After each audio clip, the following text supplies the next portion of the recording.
ইউরোপীয় ইউনিয়নের প্রথম দেশ হিসেবে ইসরায়েলের সঙ্গে অস্ত্র আমদানি রপ্তানি ও পরিবহনে নিষেধাজ্ঞা জারি করেছে স্লোভেনিয়া। দেশটি বৃহস্পতিবার এই নিষেধাজ্ঞা জারি করে। কাতার ভিত্তিক সংবাদ মাধ্যম আল জাজিরার প্রতিবেদনে জানানো হয়, বৃহস্পতিবার সকালে সরকারি অধিবেশনের পর প্রধানমন্ত্রী রবার্ট গোলব এই নিষেধাজ্ঞা ঘোষণা করেন।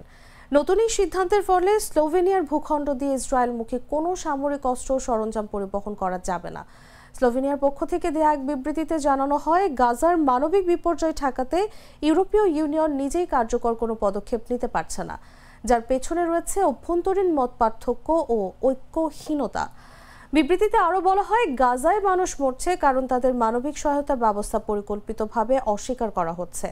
এমন পরিস্থিতিতে প্রত্যেক দায়িত্বশীল রাষ্ট্রের উচিত এগিয়ে আসা।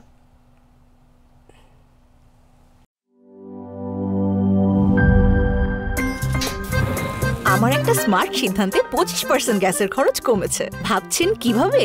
সাধারণ গ্যাস স্টোভ বদলে আমি এনেছি আরএফএল গ্যাস স্টোভ। এর সাইন্টিফিক নজল ও ব্রাস বার্নার ক্যাপ সমানভাবে তাপ ছড়িয়ে রান্না করে দ্রুত, তাই গ্যাসও বাঁচায় 25%, টাকাও বাঁচে 25%। আরএফএল গ্যাস স্টোভ নিরাপদ ও গ্যাস সাশ্রয়ী।